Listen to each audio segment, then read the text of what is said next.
What happens when the most cold-blooded female surgeon in all of Chicago fires the quiet hospital janitor who mops her operating floor every single night, only to walk into the boardroom the very next morning and find that same man sitting at the head of the table as the new owner of the entire hospital system she has spent 12 years building her career inside? Dr. Nora Ellison had never once looked at the man with the mop. Not really. He was just there, every night, like the hum of the fluorescent lights and the smell of antiseptic, background noise in a life that moved at the speed of emergency. She had bigger things to focus on. She always did. But in the space of 48 hours, the invisible man she dismissed without a second thought was about to walk into the center of her perfectly constructed world and quietly take it apart, piece by piece, until everything she thought she knew about power, about people, and about herself lay scattered across the floor like broken glass. Dr. Nora Ellison was 36 years old, and she had not slept more than 4 consecutive hours in approximately 3 years. This was not a complaint. This was a lifestyle choice, and she wore it the way she wore everything, like armor. She was the chief of cardiothoracic surgery at Meridian Medical Center in Chicago, the youngest woman ever to hold that title at one of the top 10 hospitals in the country. She had a jaw like a verdict, hands that had restarted 412 hearts, and a reputation in the surgical community that made residents physically nervous when she entered a room. She was not cruel. Cruelty implies emotion, and Nora Ellison had excised emotion from her professional life with the same precision she brought to everything else. She was simply exacting. Standards were standards. Excellence was not optional. And sentiment in her operating room was a liability. She had been married once, briefly, to a cardiologist named Patrick, who had described her in the divorce mediation as a woman who treats human beings like interesting problems to solve. Nora had thought about that for approximately 12 minutes and then gone back to work, because he wasn't entirely wrong and the mediation was running long. On a Tuesday night in November, she finished a 6-hour double bypass on a 53-year-old construction worker named Earl, peeled off her gloves, walked out of the OR into the corridor, and nearly collided with a mop bucket. "Watch it," she said, not looking up from the chart in her hands. "Sorry, doctor," said a low, even voice. She was already walking. The janitor watched her go. He did not look offended. He looked, if anything, mildly thoughtful, the way a person looks when they are turning something over quietly in their mind.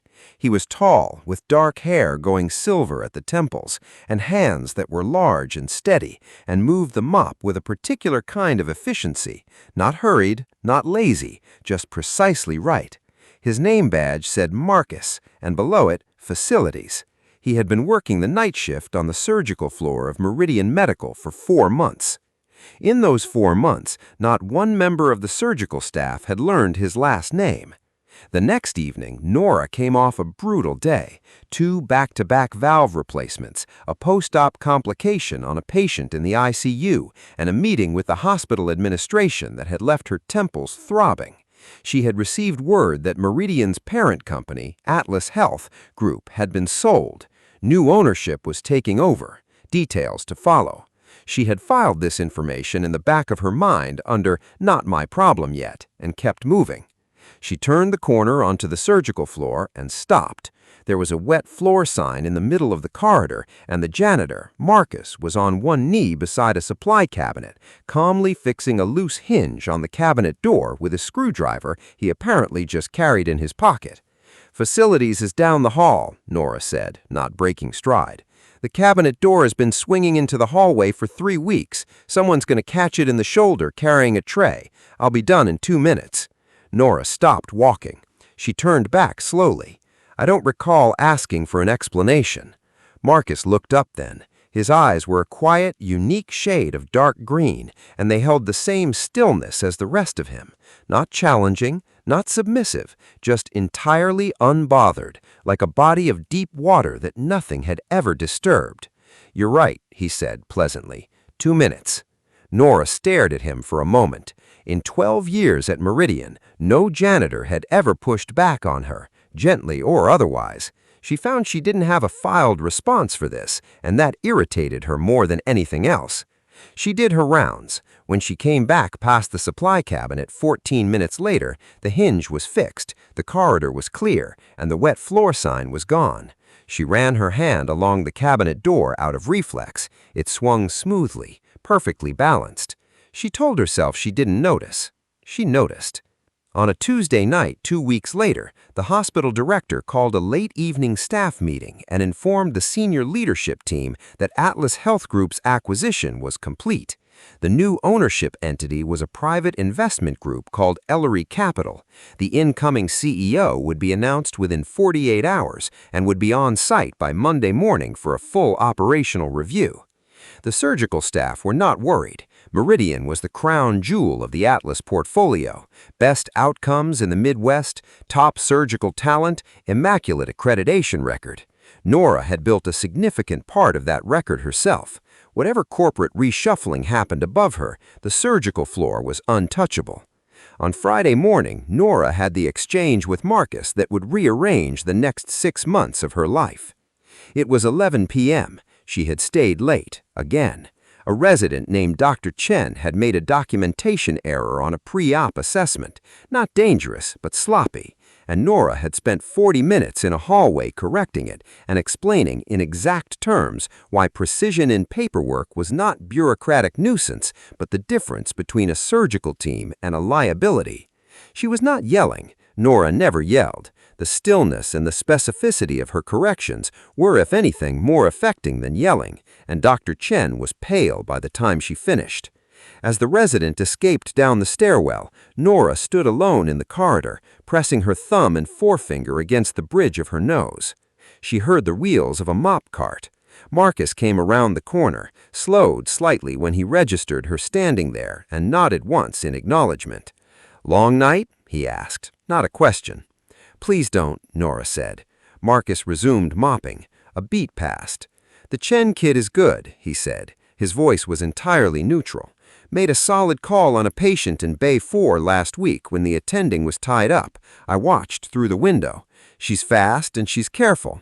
The silence in the corridor was very complete. "You're a janitor," Nora said. The words came out less like an insult and more like a woman checking to make sure she understood the variables correctly. "Tonight, yes," Marcus said. He resumed mopping. He didn't look at her. Nora went home. She did not sleep for approximately 2 hours longer than usual, which meant she slept for 2 hours. She lay in the dark of her Lincoln Park apartment, staring at the ceiling and thinking about the specific phrasing, "tonight, yes," and what precisely a person means when they say a thing like that. Monday morning arrived. The hospital director sent a calendar invite to the entire senior leadership team for a 10 o'clock all-hands in the 4th floor conference room. New ownership introduction, mandatory attendance. Nora arrived at 9:58, coffee in hand, and took her usual seat, third from the left, back to the window, clear sight line to the door. The other department heads filed in. The hospital director was at the front of the room, visibly nervous in the way that administrators got nervous when money was changing hands above them. The conference room door opened at exactly 10 o'clock. The man who walked in was wearing a charcoal 3-piece suit that had been made for him by someone who took their work seriously. His dark hair was neat. He carried nothing. No briefcase, no folder, no tablet. He didn't need props. He walked to the head of the table with the absolute zero energy of a man who has stood at the head of many tables and found none of them particularly impressive. He looked up, and his eyes, dark green, quiet, entirely unbothered, landed on Nora. They stayed there for exactly 1 second. Then he pulled out the chair at the head of the table and sat down. The hospital director stepped forward, nearly tripping over his own sentence. "I'm pleased to introduce Marcus Ellery, founder and CEO of Ellery Capital, and as of last Friday, the new owner of Meridian Medical Center." The silence in the room was the kind that had texture. You could feel it against your skin. Nora was aware that she was sitting very still. She was aware that her coffee cup was on the table in front of her, and she had not touched it. She was aware that 12 of her colleagues were in this room and that not one of them knew what was happening to her face right now, which was fortunate because she didn't know what was happening to her face right now either. Marcus Ellery, the man who mopped her floor, looked at the room with the calm of a person who finds none of this surprising because he arranged it himself. "Thank you," he said. His voice was the same low, even baritone she had heard in the corridor at 11 o'clock at a night, but now it carried the particular weight of a man who hasn't needed to raise his voice in 20 years because rooms simply go quiet when he speaks. He introduced himself in 3 minutes. He covered the acquisition in 4. He outlined his vision for Meridian in 7. It was a masterclass in brevity and precision, the kind of presentation that made the long presentations feel like self-indulgence by comparison. He knew the hospital's data cold, not broad. Department, readmission patterns, staff retention curves, budget variances over 4 years. He cited a documentation error in radiology from 6 weeks ago and explained what it revealed about the scheduling system on that floor. 3 people in the room were furiously taking notes. Nora's notepad was untouched. She was watching his hands, large, steady, precise, the same hands that had fixed a cabinet hinge in 2 minutes, the same hands that had been wrapped around a mop handle in a hospital corridor at 11 o'clock on a Friday night, mopping a floor he owned. When the meeting concluded and the room began to empty, Marcus said, "Dr. Ellison, a moment." The room cleared. They were alone. Nora remained seated. Marcus remained at the head of the table. Between them was about 12 feet of mahogany and a silence that would have made most people sprint for the door. "I owe you an explanation," he said. "You don't owe me anything," Nora said. "You own the building." Something crossed his face, almost amusement, almost. It vanished quickly. He sat down, 2 chairs closer, and he talked. And what Nora Ellison, who had heard 10,000 stories in 12 years of practicing medicine, stories of the body and its failures and its fights, what she heard in the next 20 minutes was unlike any briefing she had ever received in a conference room. 3 years ago, Marcus Ellery's older brother Daniel had come to Meridian Medical Center with chest pain. He had been triaged, assessed, and sent home with a diagnosis of anxiety and a prescription for a mild sedative. He had died of a massive myocardial infarction in his kitchen 4 hours later. He was 41. He had a wife and 2 daughters in Naperville, and he coached his daughter's soccer team on Saturdays. The error that sent Daniel home was not obvious. It was the kind of error that required several simultaneous failures to occur, a triage documentation gap, an attending who was 40 minutes into an 18-hour shift, a protocol that had a known weakness that hospital administration had been aware of for 11 months and had not corrected because correcting it required a systems overhaul that was expensive and the previous ownership had deferred it. So Marcus had spent 2 years in the legal process and hit walls at every turn. Not because he lacked resources. Ellery Capital was worth the kind of number that required multiple commas, but because institutional medicine, when it protects itself, is extraordinarily good at protecting itself. So he had decided to understand it from the inside, not from the boardroom, from the floor, from the place where the actual texture of a hospital lived, the corridor at 11 at night, the supply cabinet with the broken hinge, the resident who made documentation errors because she was scared, the doctor who corrected them because she was not. He had wanted to understand what this place actually was before he decided what to do with it. "You mopped floors for 4 months, Nora said when he finished. Her voice was flat in the way that means a great many things are happening underneath it. "Yes. To investigate the hospital that you then purchased? To understand it," he said. "There's a difference." "And what did you decide," Nora asked, "about what this place is?" Marcus was quiet for a moment. He looked at her across the conference table with those dark green eyes, and the particular quality of attention that she was beginning to understand was characteristic of him.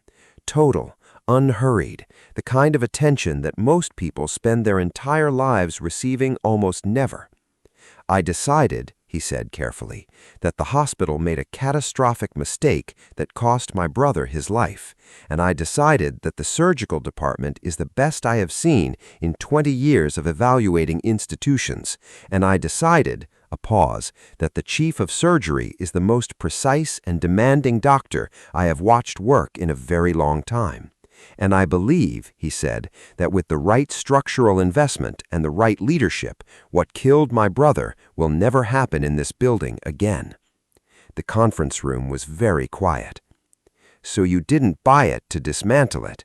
I bought it to fix it. Nora looked at him for a long moment.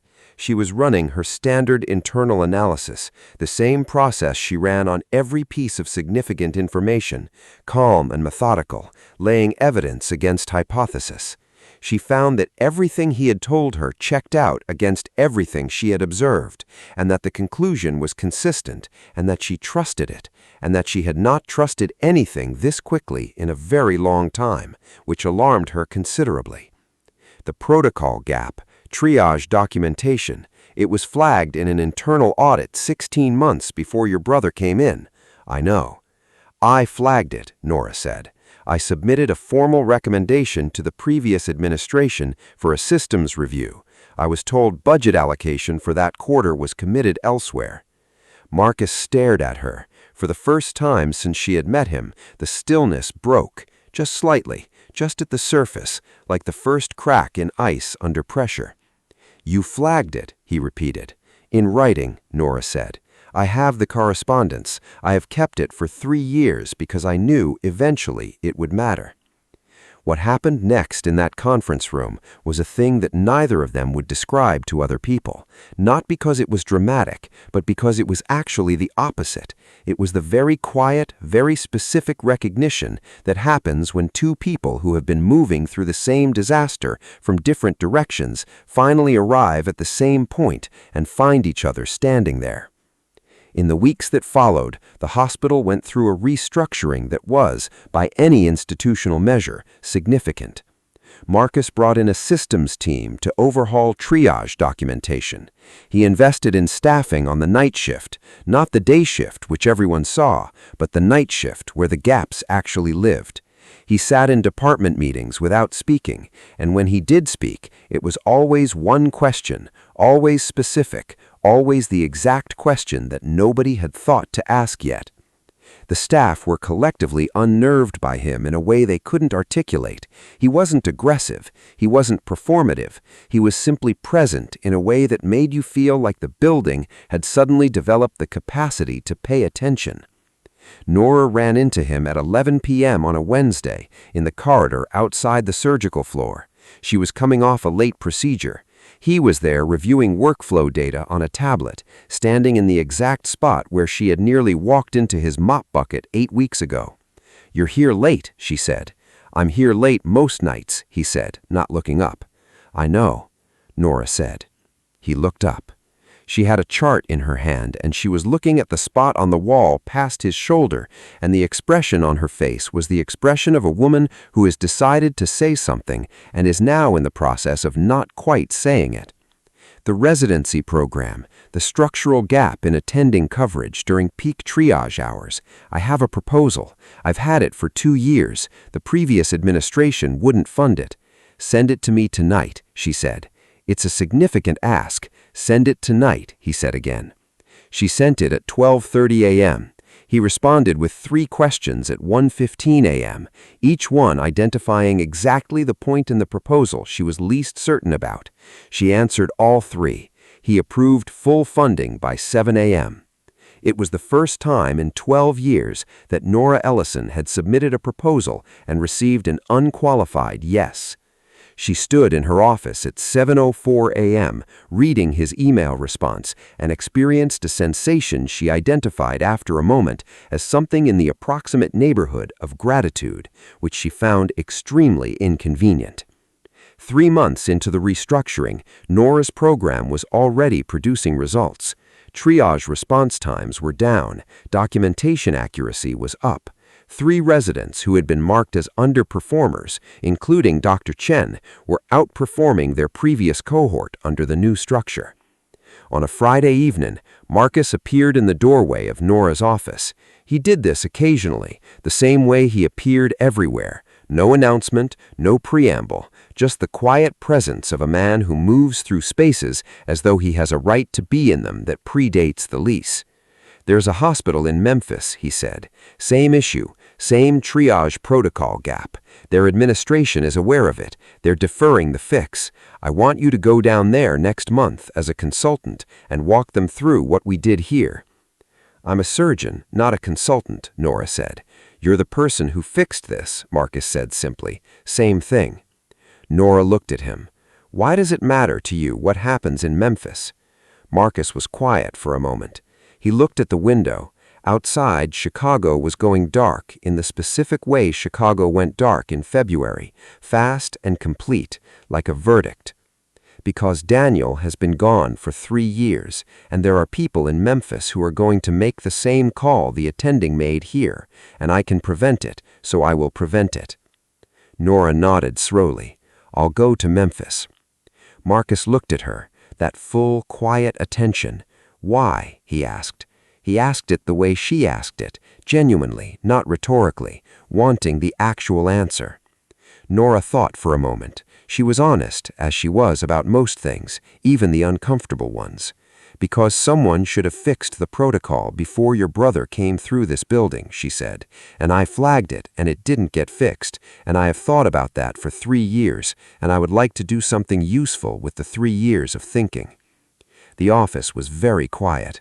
Marcus Ellery looked at the chief of cardiothoracic surgery of Meridian Medical Center, and the chief of cardiothoracic surgery looked back at him, and between them was the particular silence that lives on the other side of two people. Dinner with me, not as the CEO and the department head, as the person who mopped your floor and the person who nearly walked into my mop bucket. I think we started on the wrong foot. You were mopping my floor under a false identity for 4 months, Nora said. Facilities management identity, Marcus corrected. There's a difference. Nora almost smiled. It was a very small almost, but Marcus Ellery was a man who noticed things, and he noticed it. You have a dry sense of humor, she said, like she was documenting a clinical finding. You have one too, Marcus said. You keep it very well hidden. It comes out in the surgical room, I've been told. Nora blinked. You talk to my residents about me? I talk to everyone, Marcus said, entirely unapologetic. It's how I learn things. What did they tell you? Marcus tilted his head slightly. That you once told a first-year resident who had made a minor error to consider the possibility that surgical precision was a form of love for the patient. That you said this quietly at the end of a 12-hour shift and then walked out and nobody brought it up again, but 2 of them wrote it down. Nora was very still. That's not funny, she said. Her voice was different, quieter. The courtroom armor dropped, just slightly, just for a second. No, Marcus agreed softly. It's not funny. It's the opposite of funny. It's the truest thing anyone has said about why medicine matters since I started spending time in this building. A pause.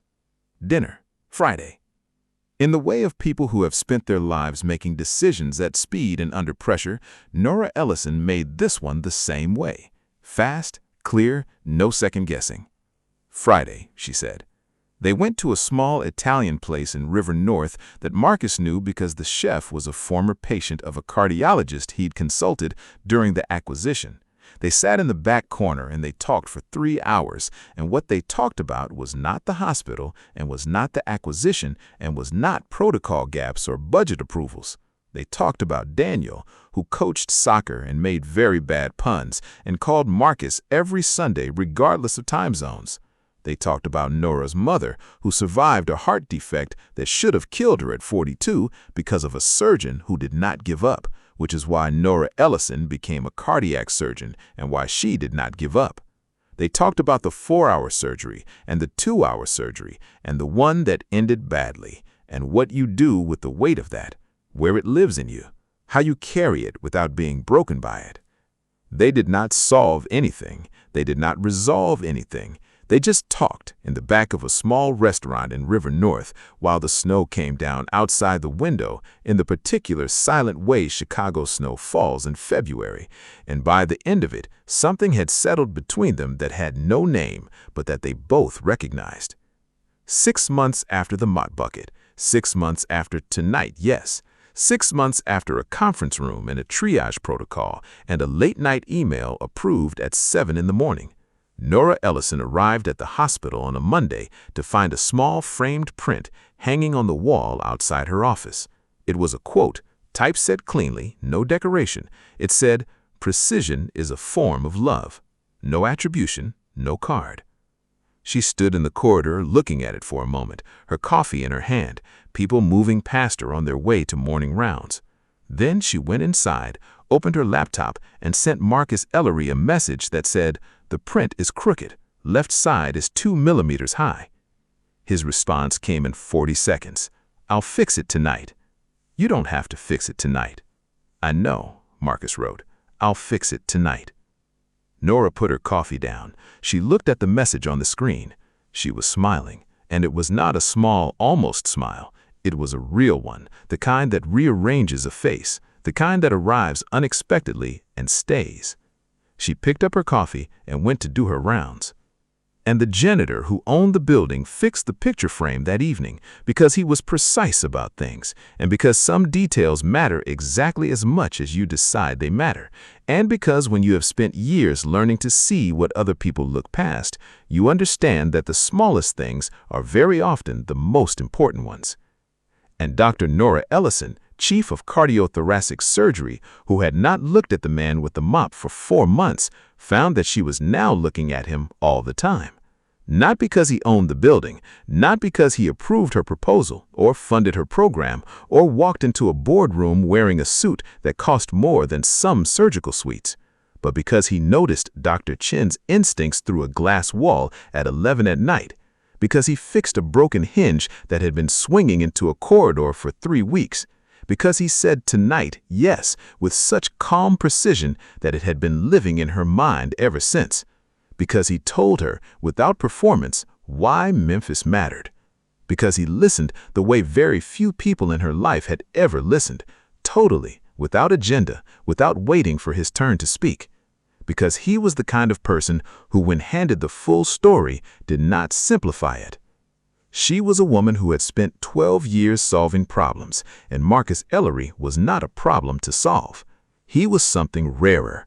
He was a person who made her feel like she didn't have to be the solution to anything. For a woman like Nora Ellison, that was the most astonishing thing anyone had ever offered her. And it had started, of all places, with a mop bucket in a corridor at 11 o'clock on a Tuesday night in November, in a hospital she loved, that he bought because he loved his brother, that she was fixing because she believed that precision in all forms is a kind of love. If this story stayed with you, share it with someone who needs to hear it today. And if you want more stories like this every single week, subscribe and hit the bell. We will see you next time.